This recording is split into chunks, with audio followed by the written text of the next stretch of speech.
Efésios capítulo 1, 7 ao 14. E eu peço que você que encontrou o texto se coloque de pé em reverência à palavra de Deus, por favor.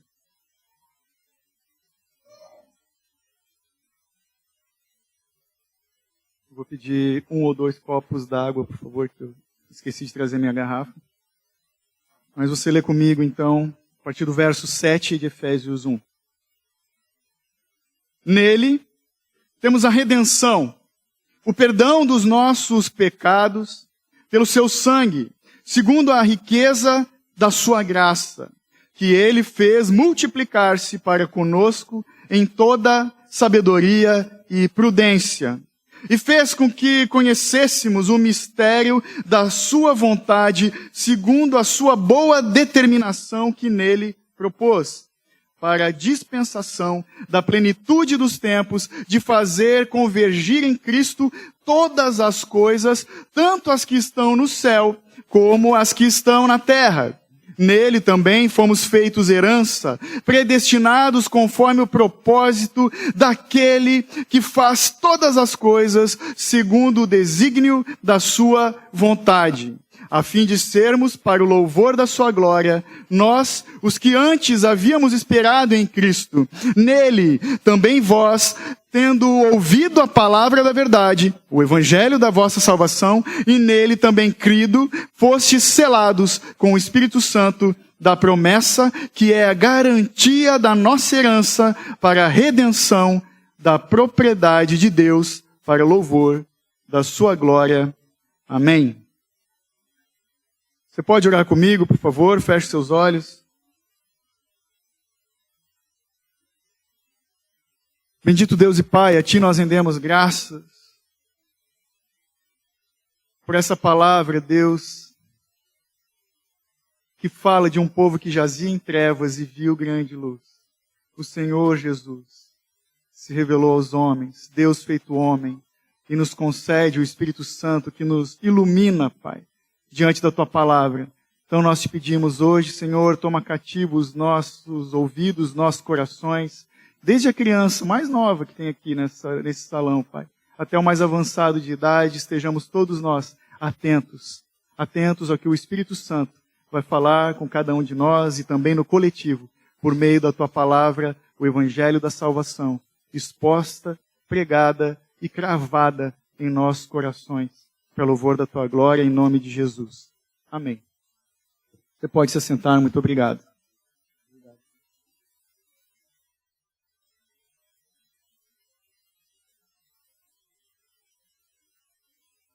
Para quem não sabe, nós vamos tratar hoje então do tema Solos Christus.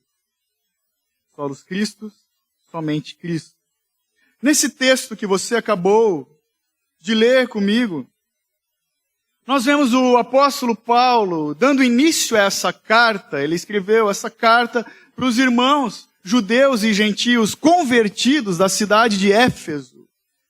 Nós vemos ele iniciando essa carta. Logo depois da saudação, ele começa a louvar a Deus por meio de um hino de adoração a Deus. Eu não sei se você pensa como eu tenho para mim de que toda música, por trás de toda música existe uma história. Antes de nós entrarmos no texto, eu tenho que falar algumas coisas aqui. Eu penso que por trás de toda canção composta existe uma história.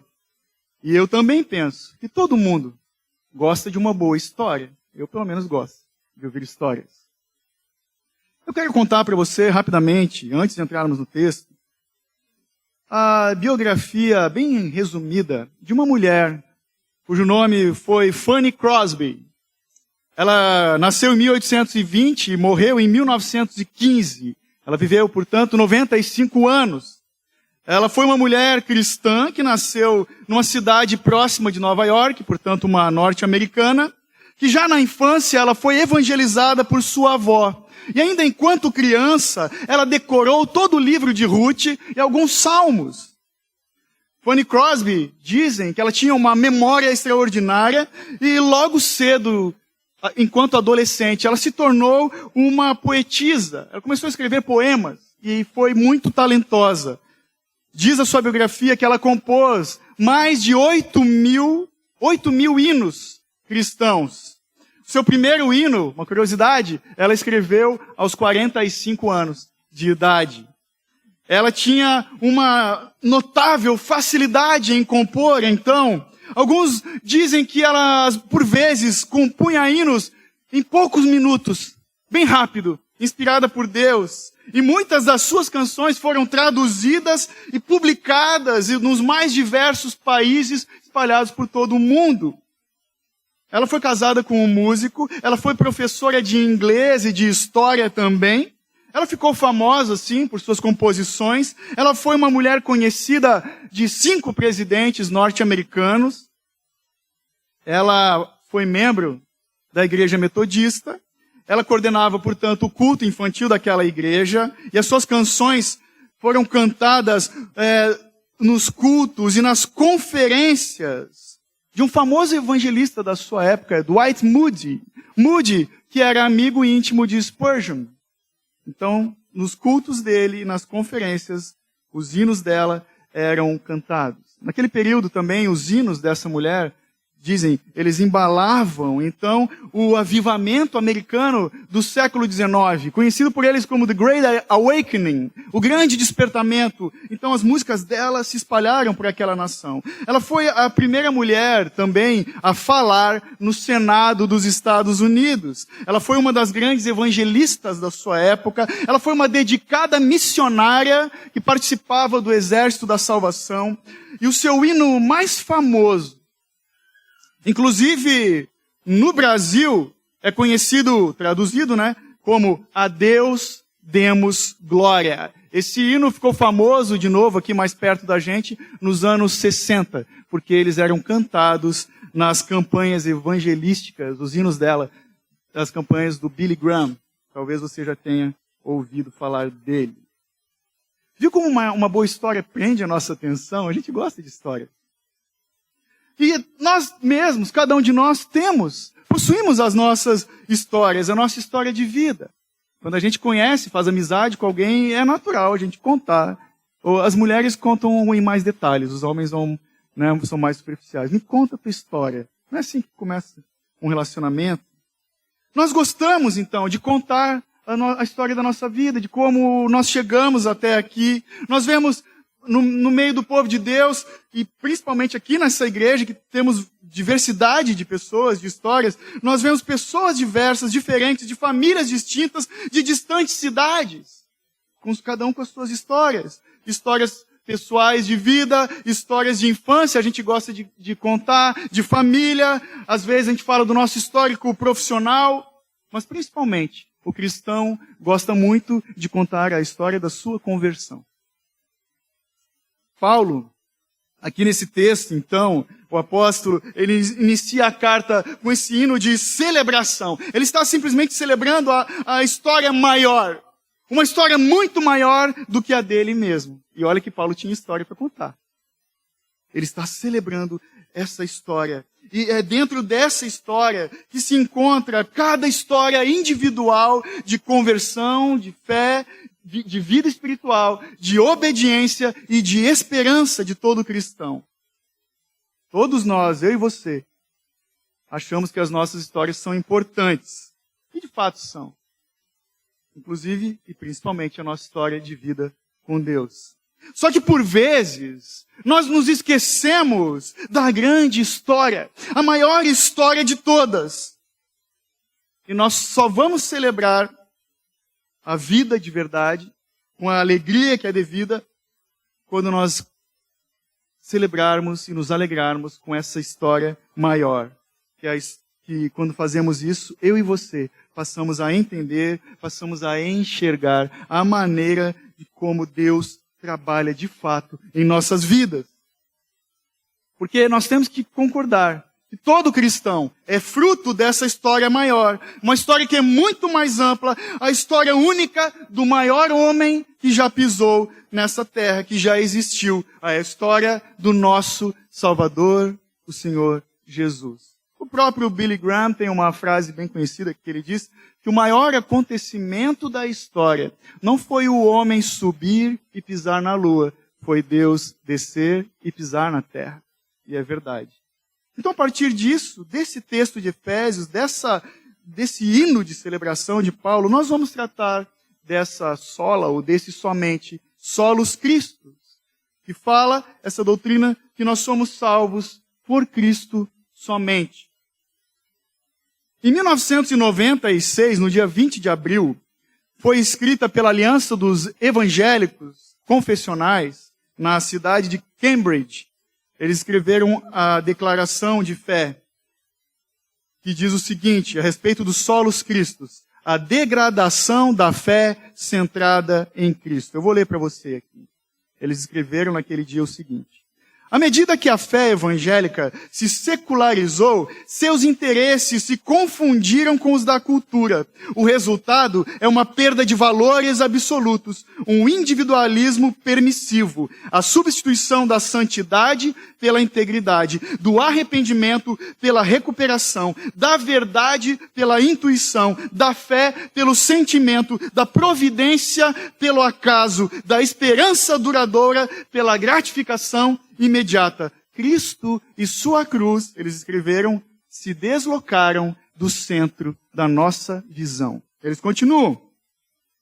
E afirmamos que nossa salvação é realizada unicamente pela obra mediatória do Cristo histórico. Sua vida sem pecado e sua expiação por si só são suficientes para nossa justificação e reconciliação com o Pai. Negamos que o Evangelho esteja sendo pregado se a obra substitutiva de Cristo não estiver sendo declarada e a fé em Cristo e sua obra não estiver sendo invocada.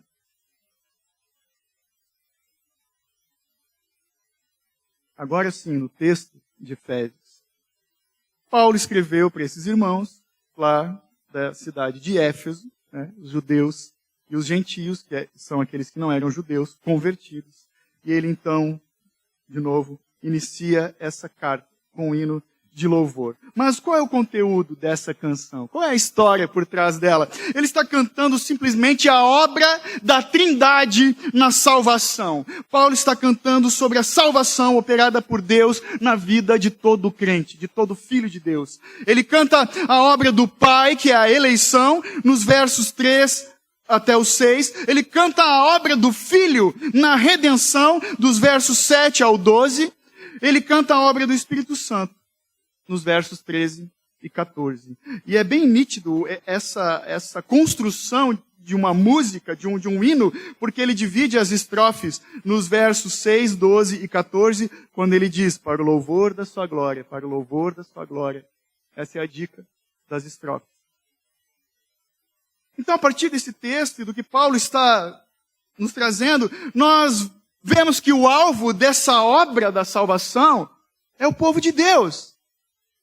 Esse povo que é abençoado no verso 3, é escolhido no verso 4, predestinado no verso 5, adotado no verso 5, aceito no verso 6, redimido no verso 7, perdoado também no verso 7, um povo esclarecido nos versos 8 e 9, um povo herdeiro de Deus no verso 11, um povo selado pelo Espírito Santo no verso 13 e um povo seguro nas mãos de Deus no verso 14. Depois leia tudo, do 1 em diante. Nós vamos prestar atenção hoje do 7 ao 14, onde nós vamos ver a redenção, que é a obra de Cristo em nossas vidas. Eu não sei qual é o subtítulo que tem na sua versão da Bíblia. Para quem não sabe, eu estou lendo na Almeida, século 21, e o meu subtítulo aqui é As Bênçãos de Deus que recebemos em Cristo. Aí eu parafraseei, que recebemos em Cristo somente. Martinho Lutero, a partir do entendimento dessa doutrina, ele disse que Jesus Cristo é o centro e a circunferência de todas as Escrituras. Por quê? Porque nós somos justificados pela fé, como já vimos, mas salvos pela graça de Deus, por meio da fé, e fé na obra de Cristo somente. Já falamos disso. Cristo é o objeto da nossa fé. Somos salvos pela fé, fé na obra de Cristo somente. O apóstolo Paulo, então, canta por meio desse hino, celebrando a história da salvação, como eu disse, e Pedro com ele também poderia estar ali junto cantando, porque lá em Atos 4:12, Pedro diz o seguinte: não há salvação em nenhum outro, pois debaixo do céu não há nenhum outro nome dado aos homens pelo qual devamos ser salvos. Eles podiam fazer um dueto, estavam alinhados. Paulo, então, ele está celebrando o tema de toda a Escritura, do Gênesis ao Apocalipse, que é a salvação do povo de Deus. Ele resume todo o Evangelho nessas 3 estrofes. E ele está simplesmente celebrando a vontade de Deus Pai, operada pelo Filho, que é a redenção, vemos nesse texto, perdão e revelação. Então, em Cristo somente, o texto vai nos dizer que eu e você recebemos redenção. Veja o verso 7 comigo. De novo, só a primeira parte, verso 7. Nele, Jesus, temos a redenção. Redimir fala de resgate. Fala do resgate de um homem que foi feito prisioneiro de guerra ou o resgate de quem é um escravo. Naquela época, o contexto aqui do Império Romano diz que havia aproximadamente 60 milhões de escravos.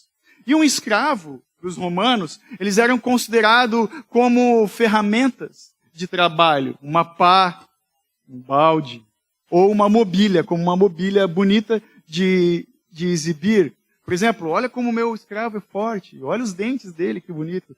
Eles não eram considerados pessoas. Eram como objetos de trabalho e de ostentação. No original, a palavra redenção fala de uma libertação do cativeiro, fala do cancelamento de uma dívida. Na verdade, redenção e perdão ali no texto, ele está tratando a mesma coisa, ele só vai amplificar a nossa visão.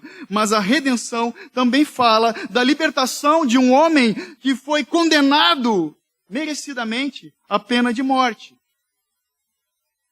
Outro detalhe importante é que o apóstolo Paulo, tratando de liberdade, de libertação, no momento que ele está escrevendo essa carta, ele mesmo está preso. Ele está cativo em Roma, portanto, Efésios é uma das cartas da prisão que Paulo escreveu.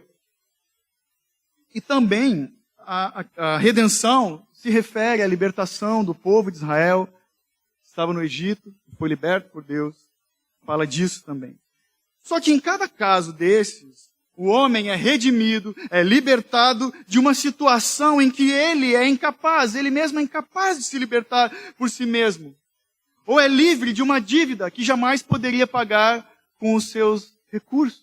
É disso que trata a redenção. Então, redimir fala de comprar e deixar livre mediante o pagamento de um preço. Resgatar fala disso. Alguém foi resgatado por ação e iniciativa de outro. Fala disso. Marcos 10:45, Jesus fala, pois nem mesmo o Filho do Homem veio para ser servido, mas para servir e dar a sua vida em resgate de muitos. Já no Antigo Testamento, era assim. Porque segundo a lei de Deus, o preço da redenção, da libertação, da salvação é a morte. É a morte, porque Hebreus 9:22 vai dizer que sem derramamento de sangue não há remissão de pecados. Mas não por meio de sangue de bodes e novilhos, agora em Cristo Jesus, mas pelo seu próprio sangue, ele entrou no Santo dos Santos, uma vez por todas, e obteve eterna redenção. Hebreus 9:12. Então o preço da nossa salvação é o sangue de Cristo Jesus e nenhum outro. Nada menos do que isso, nada além do que isso. O sangue de Jesus nos liberta da nossa condenação. Também lá no Apocalipse, o capítulo 5, o verso 9, estavam os 4 seres viventes, os 24 anciãos cantando. E diz o texto, eles cantavam um cântico novo. Tu és digno de receber o livro e de abrir os seus selos, pois foste morto e com teu sangue compraste para Deus homens de toda tribo, língua, povo e nação. Está vendo? Desde o Gênesis até o Apocalipse, esse é o tema, a salvação do povo de Deus, a libertação daqueles que estavam cativos, o pagamento daqueles que estavam condenados à morte. Então, o sacrifício de Cristo na cruz pagou o preço de cada pessoa eleita que estava aprisionada no pecado. Pessoas que foram compradas do mercado dos escravos da iniquidade. O que isso quer dizer? Que em Cristo Jesus, nós estamos livres da lei, livres da escravidão, do pecado, do mundo e do poder de Satanás. Jesus é o nosso Redentor perfeito, só Ele, porque sendo perfeito, Ele ofereceu um sacrifício perfeito diante de Deus, ou seja, o seu sangue para nos purificar dos pecados. Que bom que as canções nos ajudam, cantamos muito sobre isso, agora há pouco. Lá em 1 Pedro 3,18, diz assim: pois também Cristo sofreu pelos pecados uma vez por todas, o justo pelos injustos, para nos conduzir a Deus. Ele foi morto no corpo, mas vivificado pelo Espírito. Então não precisava mais, a partir de Jesus, chega de sangue de animais sacrificados no altar. O último que foi sacrificado foi o Cordeiro perfeito de Deus. Aquele que não tinha mancha nenhuma, não tinha culpa alguma. Aquele que foi estendido na cruz, no nosso lugar. E fazendo isso, então, Cristo Jesus cumpriu o pacto, Ele estabeleceu a nova aliança. Ele se entregou como filho, em perfeita obediência e amor. Obediência ao Pai e por amor dos filhos do seu amor. Jesus também se entregou como noivo. O noivo que pagou o dote pela noiva. A igreja é a noiva de Cristo, lembra? Ele pagou o preço, ou seja, o último, eficaz e definitivo derramamento de sangue. O castigo que nos trouxe a paz com Deus. O pacto, a aliança que nos trouxe a reconciliação com Deus. O novo caminho, Jesus nos apresenta, o novo caminho que nos dá acesso ao Pai, por meio do sacrifício de Jesus. Então, em Cristo somente, nós recebemos a redenção, a libertação. E em Cristo somente, segunda parte do verso 7, nós recebemos o perdão dos nossos pecados. O verbo perdoar, ele quer dizer levar embora. Talvez você se lembre, estava aqui semana passada ou assistiu a mensagem, que havia uma prática no Antigo Testamento, na cultura judaica, de, ao mesmo tempo que eles imolavam, sacrificavam animais, havia o derramamento de sangue, o sacerdote levava um bode para fora da cidade e impunha as mãos dos seus chifres, imputando a ele os pecados de Israel. E depois ele largava esse bode para morrer no deserto. Essa é a atitude do perdão de Deus dos nossos pecados. O perdoar significa levar embora, para longe. Lá na Santa Ceia, em Mateus 26, 28, na última ceia, Jesus disse: isso é o meu sangue da aliança, que é derramado em favor de muitos para perdão de pecados. Veja, ele mesmo, Jesus, não falou que foi derramado em favor de todos os homens, mas ele fala de muitos. Fala de um número específico dos filhos eleitos, escolhidos de Deus. Cristo morreu, então, para levar embora os nossos pecados, e por isso eles nunca mais podem ser vistos. Nunca mais os nossos pecados podem ser contabilizados na nossa conta, pois o perdão de Jesus é suficiente e também completo em si. Ele morreu para remover a culpa do nosso pecado. João Batista, quando viu Jesus, sabia disso, porque lá em João 1:29, ele disse: vejam, eis o Cordeiro de Deus que tira o pecado do mundo. Sabe, mas para a gente entender essa questão de perdoar, vamos imaginar que alguém aqui me deve R$20. E faz uns 5, 6 meses já, e nada desses 20 pila voltar. E eu vejo que o irmão está meio constrangido, eu falo: mano, eu te perdoo, cara, fica de boa, não precisa me pagar mais. Poxa, esse irmão vai pensar: pô, beleza, o pastor é um cara legal, né? Só que daqui a pouco ele esquece, daqui uns dias, até o Natal ele já esqueceu desses R$20, desse favor, né, que eu fiz para ele. Não é assim o perdão de Deus. Embora, às vezes, a gente se esqueça da importância desse pecado. Mas imagina a outra situação. Se alguém aqui é condenado à pena de morte por um crime que cometeu, e outra pessoa vai lá e diz, pode deixar, eu vou morrer no teu lugar. E com certeza, ele nunca mais vai esquecer desse favor. Como se fosse possível, não é.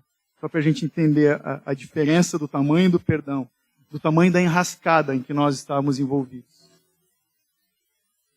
Então, o perdão de Jesus não é qualquer perdão. Jesus veio para pagar a nossa dívida. Essa dívida que nos era devida. Sabe por quê? Porque eu e você, meu irmão, nós merecíamos o inferno. Merecíamos a condenação. Todo pecador merecia arder na chama do inferno. E Deus, em sua graça maravilhosa, em sua misericórdia e no seu amor infinito que nos constrange, se compadeceu de alguns. Se compadeceu dos seus filhos, ainda nós sendo pecadores. Essa dívida que era impagável, ele veio e pagou com um alto preço, em obediência e amor e sacrifício. Lembre-se disso. Colossenses 2,14 vai dizer, Paulo de novo, e apagando a escrita de dívida que nos era contrária e constava contra nós em seus mandamentos, removeu-a do nosso meio, cravando essa dívida na cruz. Ele perdoou e não se lembra mais dos nossos pecados. Porque o Senhor, quando olha para nós, vê em nós a marca do sangue do Cordeiro. Ele vê os méritos da justiça de Cristo, e falamos disso na semana passada. Então o perdão de Cristo, sim, é um perdão imerecido, mas é um perdão imediato. Ele não vai perdoando aos poucos. Ele perdoa de uma vez por todas, porque ele é um perdão perfeitamente completo e definitivo. Porque ele pagou o preço de uma vez por todas, o preço do seu sangue. Ele se entregou como único, sendo ele perfeito, santo, sem manchas, único sacrifício aceitável diante de Deus. Do Deus que é santo, santo, santo, do Deus que é justo. Nenhum outro homem poderia se sacrificar. Só o Cristo. Por quê? Porque Ele é Deus. Talvez alguém ainda se pergunte, por que o homem é incapaz de se libertar sozinho da escravidão do pecado? Uma pergunta, duas respostas. Resposta 1, porque nós não conseguimos não pecar. Não conseguimos não pecar nessa vida. Isso, se nós conseguíssemos fazer isso, seria ir contra a nossa natureza. A nossa natureza é de pecado. Resposta 2, porque um morto não pode salvar a si mesmo. No capítulo 2 de Efésios, verso 1, Paulo vai dizer que sem Jesus nós estávamos mortos em nossos pecados e delitos. Como pode um morto tomar alguma decisão? Fazer algo por si? Então em Cristo nos foi concedido esse perdão, o perdão que afasta para longe os nossos pecados, a nossa culpa e a nossa condenação, a dívida que foi rasgada na cruz do Calvário. Pois também Deus em Cristo, além de ter afastado o nosso pecado, Ele nos transportou para o reino do Filho do seu amor. Jesus é o libertador que nos transporta das trevas para a luz, da escravidão para a liberdade, da condenação para o perdão, do poder de Satanás para o poder de Deus. E somente em Cristo nós temos a salvação. E isso é uma mudança radical de um domínio sobre nossas vidas. Como redentor, ou seja, o resgatador, Jesus pagou o nosso resgate para sermos propriedade particular de Deus. Ele pagou o alto preço a si mesmo. Ele não pagou para o diabo. Ó, diabo, eu vou te pagar aqui com meu sangue. Não! Ele pagou para ele mesmo. Porque o diabo não é dono de nada, nem de ninguém. Ele é um usurpador. Ele é o pai da mentira. Ele é o enganador. Ele não é dono de nada. O Senhor Todo-Poderoso, soberano, Deus, Pai, é o dono de todas as coisas. Ele criou todas as coisas. Inclusive o ímpio. Aqueles que são salvos e aqueles que não são salvos. Então ele pagou esse alto preço para si mesmo, e só ele podia fazer isso, porque ele é Deus, para satisfazer a sua própria justiça. Ele quebrou o cativeiro do diabo. O diabo só aprisionava, mas não era o detentor, não possuía aqueles que andavam cegos, aqueles que andavam em escravidão, tropeçando em pecados constantemente. Jesus foi e tomou de volta aqueles que já lhes pertenciam. Foi isso que ele fez. Então, diante disso, meu irmão, minha irmã, eu pergunto para nós aqui, o que nós temos de mais precioso nessa vida? Você já se fez essa pergunta? De vez em quando, brother, a gente tem que fazer essa pergunta. O que nós temos de mais precioso nessa vida? Ou, qual deve ser o maior motivo da nossa alegria? A gente podia traduzir essa pergunta também para isso. O que tem te dado verdadeira alegria? Todo aquele que se diz cristão, crente, salvo, filho de Deus, só pode responder uma coisa. E a resposta certa para passar no vestibular da salvação é a cruz de Cristo. O maior bem, aquilo que tem que nos encher de gozo e alegria, é a cruz de Cristo somente, e nada mais dessa vida, e nenhuma outra pessoa desse mundo, somente a cruz de Cristo. E se essa não é a tua alegria, não diga que você é um cristão. Não diga! Porque a morte de Cristo, só a morte de Cristo é o preço da nossa redenção, de onde eu e você, aqueles que creem, obtemos perdão, justificação e vida, segundo as riquezas da graça de Deus. É o que diz o final do verso 7. Perdão, justificação e vida em abundância. O Paulo podia falar, segundo, ou na medida, ou conforme, não é qualquer perdão, não é qualquer salvamento, não é qualquer resgate, é na medida da riqueza das graças de Deus. O texto segue. E nós vemos, nos próximos versos, que em Cristo somente nós recebemos a revelação. Revelação do mistério da sua vontade. É o que diz o texto. Olha, leia comigo, 8, 9 e 10 de novo, por favor. Aqui é assim, irmãos, é um olho no peixe e outro no gato. Verso 8. Que ele, Jesus, fez multiplicar-se para conosco em toda sabedoria e prudência. Algumas versões vão falar entendimento. 9. E fez com que conhecêssemos o mistério da sua vontade, segundo a sua boa determinação que nele propôs. Em algumas versões vai falar segundo o beneplácito da sua vontade. Verso 10. Para a dispensação da plenitude dos tempos, de fazer convergir em Cristo todas as coisas, tanto as que estão no céu, como as que estão na terra. Amém?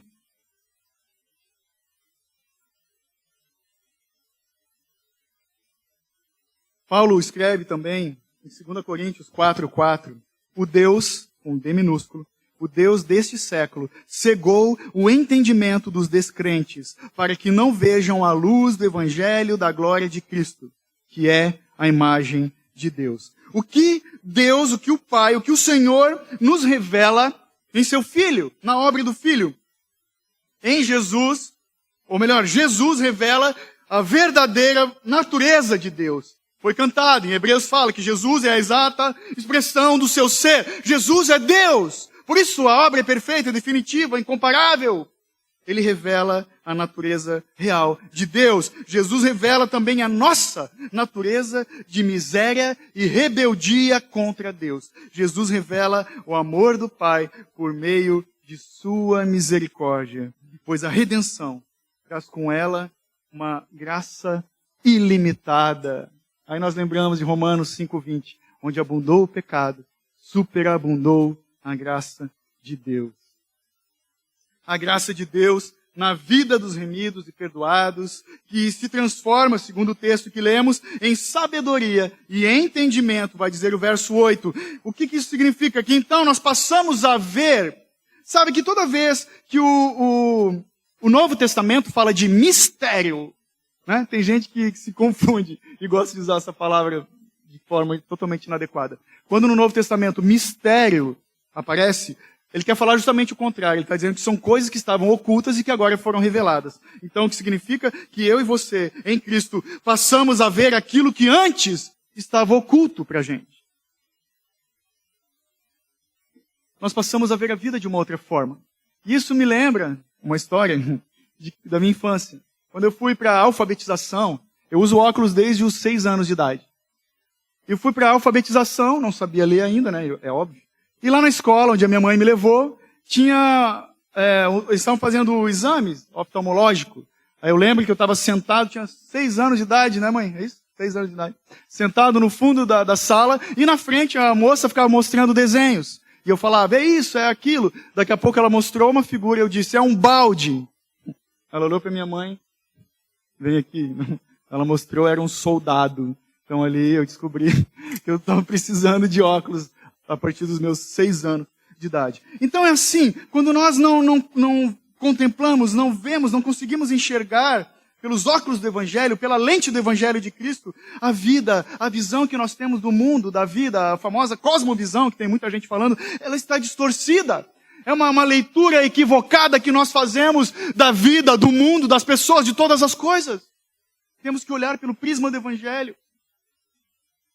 Porque em Cristo Jesus, tudo fica mais claro, tudo fica nítido diante dos olhos daquele que tem fé, daqueles de quem o Senhor chamou e lhes tirou as escamas dos olhos, e tirou o véu dos nossos corações.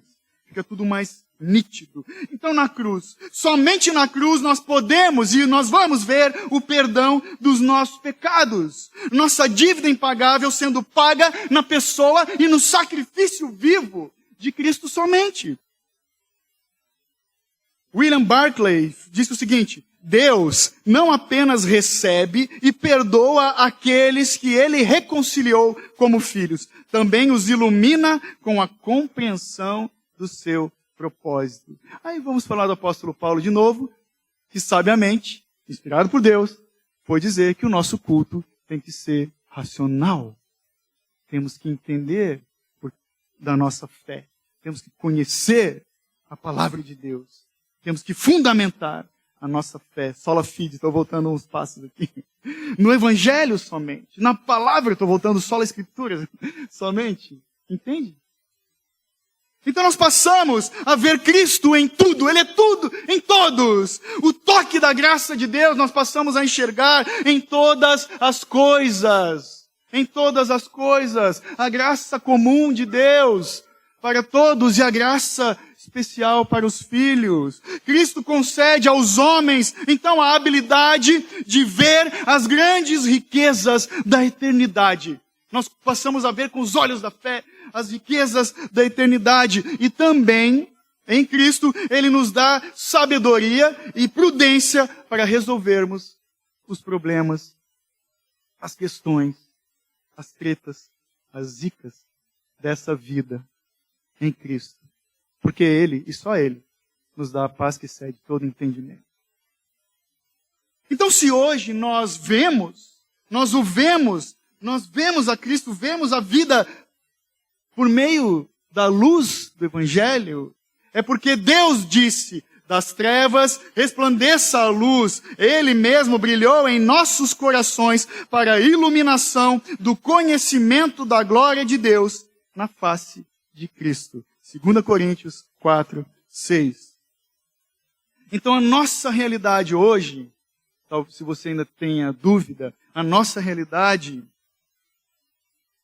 diz pelo Evangelho que nós não temos mais condenação dos nossos pecados, que não há mais poder do pecado sobre as nossas vidas, mas, sempre tem um mas, eu e você ainda estamos na presença do pecado. Como diria Paulo, nos ajudando aqui, ainda estamos no corpo dessa morte, ainda somos tentados, seduzidos, ainda pecamos. Mas quando nós pecamos, é um deslize, não é mais a nossa natureza, é um tropeço.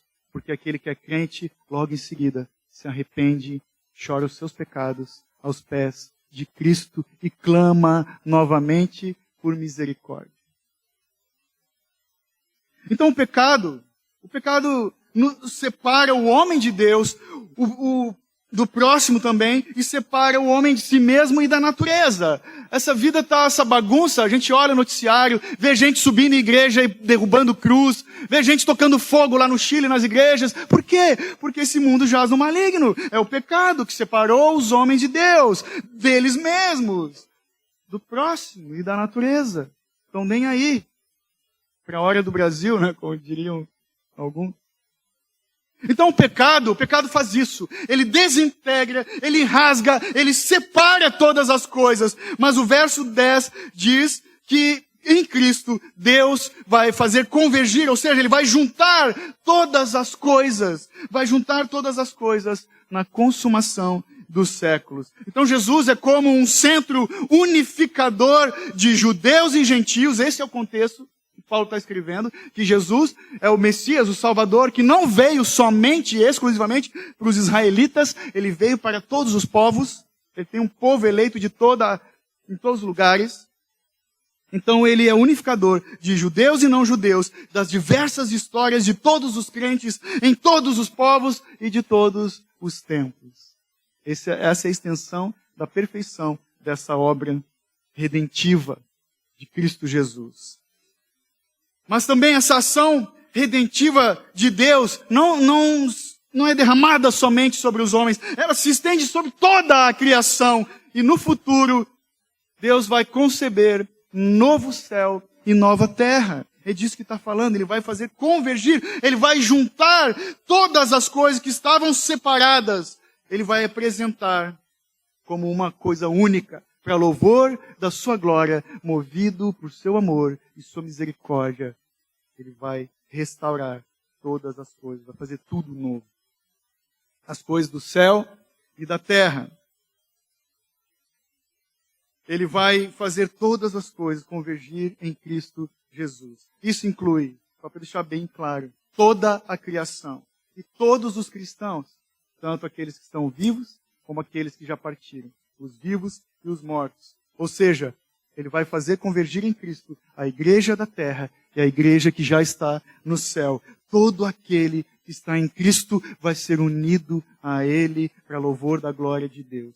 Está em Cristo, quem são esses que estão em Cristo hoje? A gente pode perguntar. Todo aquele que recebeu bênção no verso 3, eleição no verso 4, adoção no verso 5, graça no verso 6, redenção no verso 7 do capítulo 1 de Efésios. Leia todo Efésios 1, 2, 3, 4, leia toda a carta de Efésios depois em casa e se alegre diante desse texto, se você ainda não leu. Se você já leu, leia de novo. Então a nossa salvação é Cristo. A nossa salvação é Cristo e Cristo somente, porque Cristo morreu por nós, nós vemos Cristo na salvação, morrendo por nós, vivendo por nós, e por último, nós vivendo em Cristo. Aqueles que estão em Cristo, olha o texto, nele, aqueles que estão com Ele. Paulo enfatiza isso. Então a nossa salvação, nós só encontramos em Cristo. E são salvos aqueles que reconhecem Ele como único e suficiente Salvador da sua vida. Autor e consumador da nossa fé. E dessa forma, nós somos unidos a Ele, na sua morte e também na sua ressurreição. De uma forma para recapitular aqui, nós podemos dizer a partir disso tudo e desse texto, que em Cristo somente o Senhor nos dá a redenção. Na verdade é redenção barra perdão, que é quase a mesma coisa. Não existe perdão sem redenção. Então o Senhor nos dá redenção, perdão e revelação de si mesmo e da sua vontade. E a partir disso, nós somos esclarecidos.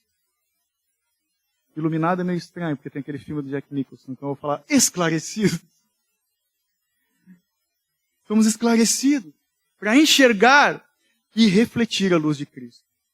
Somos esclarecidos para enxergar a graça, a bondade, a misericórdia, o amor de Deus. Voltando na Fanny Crosby, lá do começo, tem alguns detalhes que eu não falei. Fanny Crosby, de recém-nascida, tinha um pouco mais de um mês ela teve uma infecção nos seus olhos. E um médico da sua cidade mandou fazer um cataplasma, um aplicado de folhas de mostarda quente nos seus olhos. E isso teve um efeito desastroso. Queimou os olhos da menina e ela ficou cega já de recém-nascida, né? Nos primeiros meses de vida, ou dias, né? Antes de um mês de vida. Ela deixou uma declaração bem interessante que diz o seguinte, de tudo que ela escreveu, isso aqui é o que mais glorifica a Deus, na minha opinião. Ela falou, se eu tivesse a oportunidade de fazer apenas um pedido no dia em que nasci, eu pediria para ter nascido cega, pois quando eu chegasse no céu, o primeiro rosto que eu teria o prazer de contemplar seria o rosto do meu Salvador.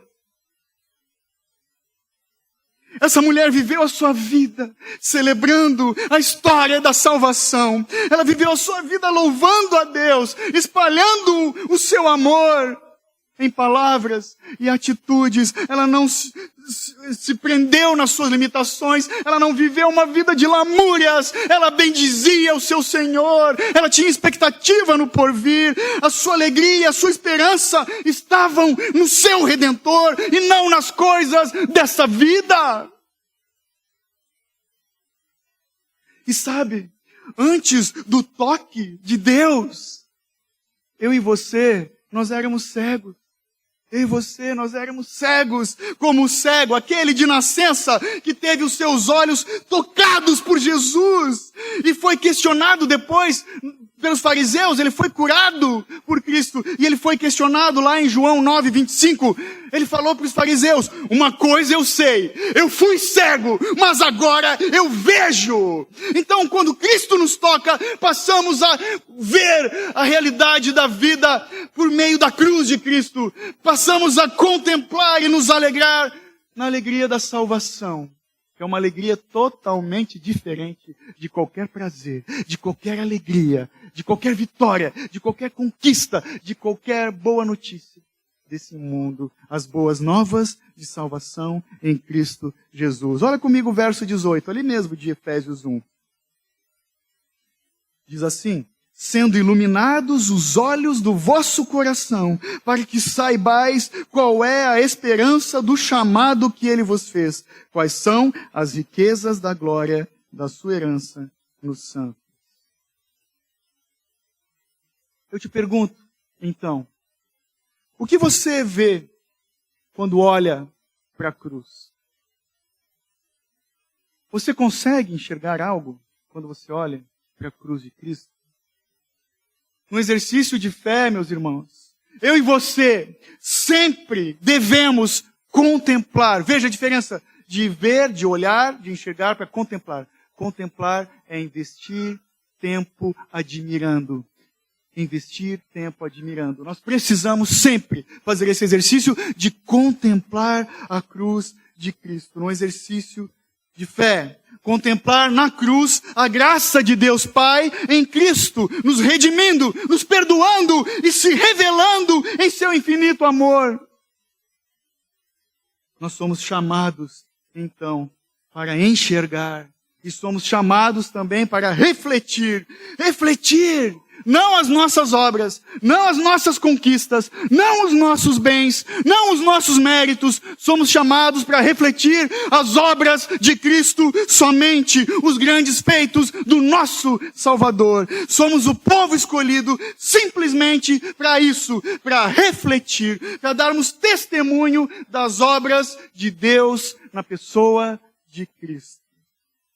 E a fonte do nosso amor a Deus é o conhecimento. Nós temos que aprofundar, nos deleitar no Evangelho, no conhecimento da Sagrada Escritura. A fonte do nosso amor, ou seja, o nosso amor vai ser alimentado à medida que nós investimos mais tempo conhecendo desse Deus, conhecendo dessa grande história da salvação. Não estava no script, mas lembrei da frase do Spurgeon, que ele diz, leia bons livros, mas habite na Bíblia Sagrada. Invista tempo lendo. Hoje nós temos o recurso de ouvir, inclusive, as Escrituras. Porque a fonte do nosso amor a Deus é o conhecimento do seu amor redentivo por nós. E a evidência desse amor, para aqueles que têm que refletir a Cristo, a evidência do nosso amor por Deus, por Jesus, é o nosso amor ao próximo. Então Jesus veio para salvar um povo para si. Vamos ler para concluir os versos 11, 12, 13 e 14. Verso 11. Nele, Jesus, também fomos feitos herança, predestinados conforme o propósito daquele que faz todas as coisas, segundo o desígnio da sua vontade. 12. A fim de sermos, para o louvor da sua glória, nós, os que antes havíamos esperado em Cristo. Nele também, vós, tendo ouvido a palavra da verdade, ou seja, o evangelho da vossa salvação, e nele também, crido, fostes selados com o Espírito Santo da promessa. 14. Que é a garantia da nossa herança para a redenção da propriedade de Deus, para louvor da sua glória. Então o Pai nos entrega o seu Filho e nós somos feitos herdeiros e também herança. Nós somos feitos o povo de Deus, a recompensa dele, então, somos nós. Porque lá Isaías vai dizer que eu e você, os crentes, o povo de Deus, nós somos o fruto do penoso trabalho de Cristo Jesus. E afinal, talvez se você ainda tenha dúvida, quem faz parte desse povo? Quem faz parte desse povo? O apóstolo Paulo também nos responde. Veja comigo o verso 1, quando ele diz lá, na minha Bíblia é a terceira linha. Santos e fiéis. Paulo escrevendo aos santos e fiéis. Quem faz parte do povo de Deus? Os santos e fiéis. Aqueles que vão ser encontrados fiéis, de pé, adorando a Deus, glorificando ao Senhor pela obra de Cristo, até o seu último dia, até o seu último respirar, o último fôlego. Vão ser encontrados santos e fiéis. Quem são os santos e fiéis? O verso 11 nos respondeu. São aqueles que foram feitos herdeiros, tendo sido predestinados conforme o plano daquele que faz todas as coisas, segundo o propósito da sua vontade. São os que esperam em Cristo. Aqueles que têm alta expectativa no Rei que vai voltar com grande glória e poder para buscar o seu povo. São aqueles que foram selados, diz o verso 13, com o Espírito Santo da promessa, e isso é a garantia. O Espírito Santo na vida do crente é a garantia que nos faz perseverar no caminho da salvação. E esse Espírito Santo é Ele quem nos abre, segue o texto, os ouvidos para ouvir e o quebranta os nossos corações para crermos. São os santos e fiéis. O verso 14 vai falar, é o povo que é herança e propriedade, um povo escolhido por vontade do Pai, redimido pelo Filho e santificado pelo poder do Espírito Santo, ou seja, um povo que foi comprado pelo sangue de Jesus para louvor da glória de Deus. Amém? Amém.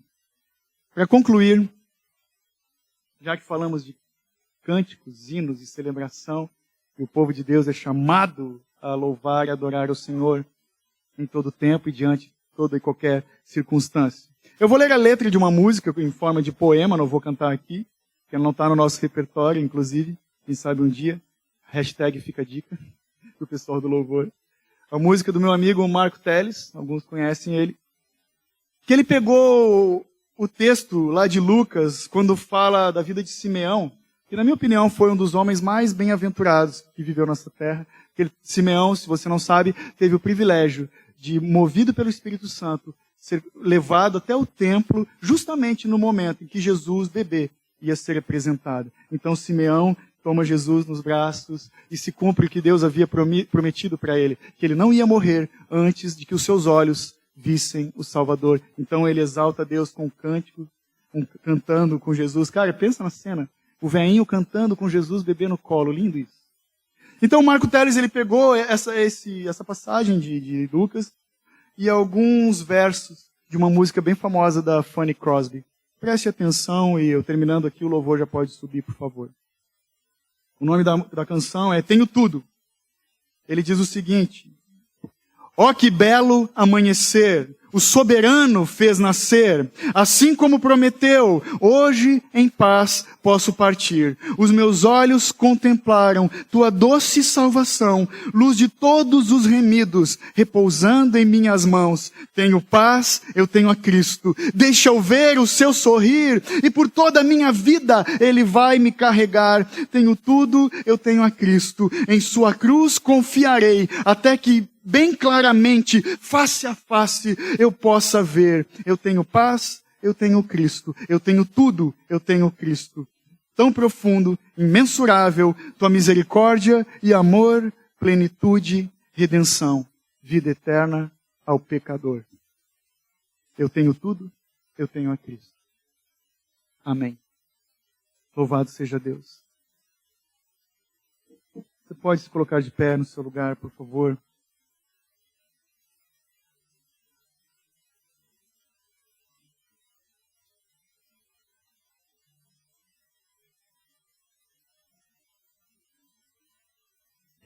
Aleluia.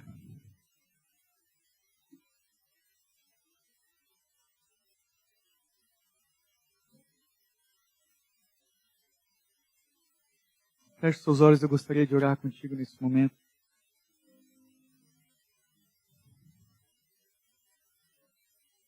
Pai santo e bondoso, ajuda-nos, Senhor. Na verdade, nós te pedimos, faz, Paizinho, com que essas palavras de vida eterna, que elas, durante essa semana, venham ecoar em nossos corações. Pai, se há em nosso meio alguém que anda em indiferença, tua palavra diz, aquele que tem ouvidos ouça. Pai, eu te peço, desperta aqueles que dormem para a luz, para reconhecerem, Pai, para olharem, para investirem tempo contemplando na cruz de Cristo e buscar somente em Ti, Cristo Jesus, a alegria. É no Senhor que nós recebemos a alegria da salvação. O perdão dos nossos pecados, a remissão dos nossos pecados, Pai. Bendito seja o Cordeiro Santo, imaculado, sem manchas, que se esvaziou naquela cruz, Pai, que nós vivêssemos, não somente essa vida que passa como a neblina, mas a vida contigo na eternidade. Pai, obrigado, porque até aqui o Senhor tem nos sustentado. Pai, nos concede de nós crescermos nesse prazer, nesse gozo, nessa dependência, Pai, nessa vontade, Pai, de nos lançarmos em Teus braços, de nos prostrarmos aos Teus pés. Senhor Deus, no nosso momento sozinho, diante de toda e qualquer situação, Pai amado, também no coletivo, Deus, a Tua palavra diz que o Senhor coloca em nossos lábios, Pai, um cântico novo. São frutos de lábios que confessam o Teu nome, ó Deus. Ajuda-nos, Pai, a olharmos além das ondas da dificuldade dessa vida, além das nossas dores e angústias e frustrações, que nós possamos olhar lá para cima, para o monte do Calvário, onde se encontra a cruz vazia, manchada de sangue. E depois adiante, Pai, o túmulo vazio. Como disse o salmista, ó Deus, restaure em nós, Papai, a alegria da salvação, para que o Senhor seja exaltado em nossas vidas e que as nossas bocas não cessem de falar, de testemunhar, de anunciar as boas novas de salvação, em nome de Jesus. Amém.